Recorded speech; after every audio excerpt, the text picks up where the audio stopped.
দেশজুড়ে বাড়ছে ধর্ষণের মতো নিন্দনীয় অপরাধ, নির্যাতনের ঝোঁক বাড়ায় বাড়ছে উদ্বেগ। জাতীয় স্তরে এই সমস্যা সুরাহা করতে মুখ্যমন্ত্রী মমতা বন্দ্যোপাধ্যায় প্রধানমন্ত্রী নরেন্দ্র মোদীকে পত্র পাঠান। তিনি উল্লেখ করেন, প্রতিদিন প্রায় ৯০টি এই অনভিপ্রেত ঘটনা ঘটে চলেছে। এর বিহিত চেয়ে কড়া আইন প্রণয়ন করার জন্য প্রস্তাবও রাখেন তিনি। মুখ্যমন্ত্রীর সুরেই এবার ন্যাশনাল ক্রাইম রেকর্ডসের তথ্য নিয়ে কঠোর অবস্থান নেবার পক্ষে সরব হলেন মেয়র ফিরহাদ হাকিম। তিনি বলেন, এই ধরনের অপরাধ কড়া হাতে দমন করা দরকার। জাতীয় স্তরের মতোই এ রাজ্যের আরজি করের বিচ্ছিন্ন ঘটনারও ন্যায় বিচার চেয়ে মুখ খুলেছেন মেয়র। তিনি আশা প্রকাশ করেন, সুপ্রিম কোর্ট এই ঘৃণ্য অপরাধে তদন্ত করার জন্য সিবিআইকে নির্দেশ দিয়েছে।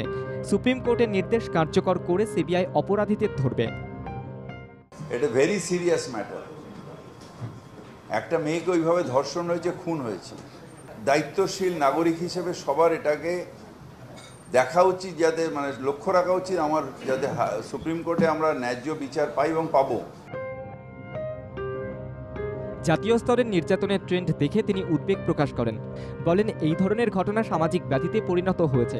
বদ ব্যাধি রুখতে সামাজিক স্তরে সংস্কার প্রয়োজন রয়েছে। যারা কুচক্রী নারীদের অমর্যাদা করতে চান তাদের বিরুদ্ধে সমাজকে জেগে ওঠার ডাকও দিয়েছেন ফিরহাদ হাকিম। মহানাগরিকের মতে, বাংলায় যেভাবে বিদ্যাসাগর রামমোহন সমাজকে পুরনো ধ্যান ধারণা দূরে সরিয়ে নারী শিক্ষা ও নারীর মর্যাদা দানের পথ দেখিয়েছিলেন, সেই পথেই এখন সংস্কার করতে হবে। আরও একজন বিদ্যাসাগর রামমোহনের প্রয়োজন রয়েছে বলে মন্তব্য করেন তিনি। আগামী প্রজন্মকে সামাজিক দায়বদ্ধতার কথা মনে করিয়ে দেন মেয়র ফিরহাদ হাকিম।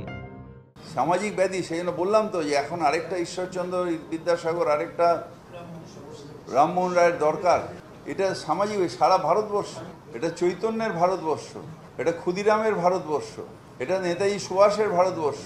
এই ভারতবর্ষ কত ঋষিমুনির জন্ম দিয়েছেন। এটা আমাদের কালচার নয়। সমাজবিদ থেকে সাধারণ নাগরিক সবারই নারীদের সম্মান রক্ষার বিষয়ে নতুন অঙ্গীকার নেওয়া দরকার বলেও মহানাগরিক মনে করেছেন। ব্যুরো রিপোর্ট, বাংলা জাগো।